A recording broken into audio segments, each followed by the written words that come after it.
Three brothers, Andrew, John, and Tim Ferriss. A wonderfully named bass player called Gary Beers. And a man who owned the stage like few would, Michael Hutchence. They all came together. They gave us music that had our feelings jumping all over the place. And then they gave themselves a wonderful name. They call themselves INXS. INXS. There's malleability of the language in letters. There's music that made them the heartbeat of a generation. And of course, there's heartbreak at the end of it as well, with a very harsh lesson on the vagaries of fame and fortune. That's the story of INXS. That's the story we're telling you on the second song.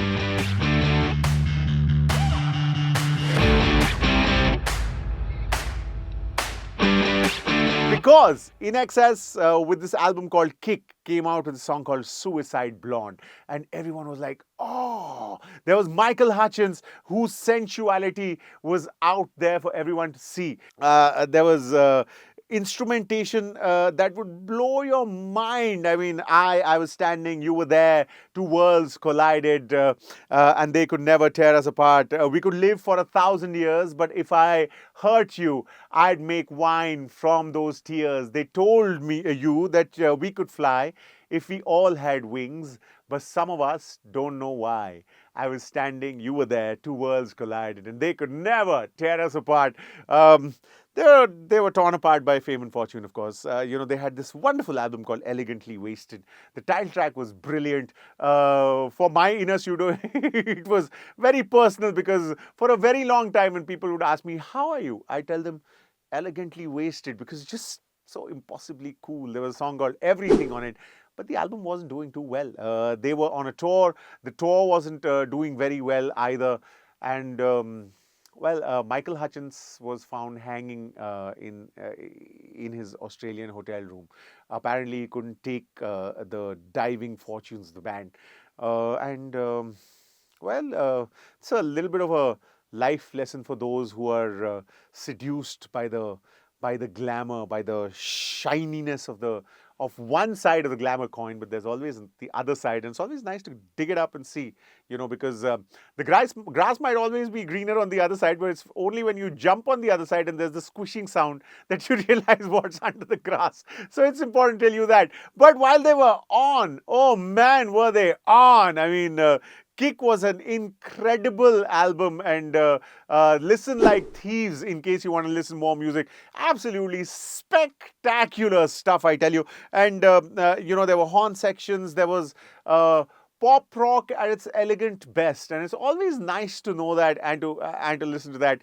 After the passing of Michael Hutchence, they experimented with a few, lead singers, but then they decided, why not cash in? And I'll leave the 3 points of suspension about cash in on what. I'll leave those 3 points of suspension for you to fill in. But they started a reality TV show, which was called Rockstar INXS, where it was literally a singing show where they, through auditions and competition and judgments by the band members, they would choose who the next lead singer for INXS would be. J.D. Fortune was chosen. There were some lovely songs that he sang as well. And then accusations began to fly. He said he wasn't given the money that he was promised and that he was sleeping in his car, and the band said that he was given the money immediately after, and because of his various pharmaceutical pursuits, all that money was dissipated, and that is why he was sort of sleeping in the car. And then the Sands of Time did what they usually do, which is cover some beautiful ephemeral stories, because that's what timelines do, right? I mean, the only reality, even though it might sound harsh from time to time, is that old Father Time marches on, as must we. But sometimes it's a good idea to put the nostalgia tinted glasses on and look back at some music that made us feel, because in these times, to remember those teeth clenching, fist pumping, grin-inducing times is lovely, is it not? So if you remember INXS, make sure you play the playlist out. It's so much easier now, no? You don't have to pick out a vinyl, you don't have to take a CD out. You just search for it and press randomly on a 6.6-inch screen and music starts to play. But the effort that they put in is certainly worth lauding. So we thought we'd remind you of that right here on the second song. If you loved it, if you liked it, if you hated it, if there's any kind of reaction, it'd be lovely actually to hear from you.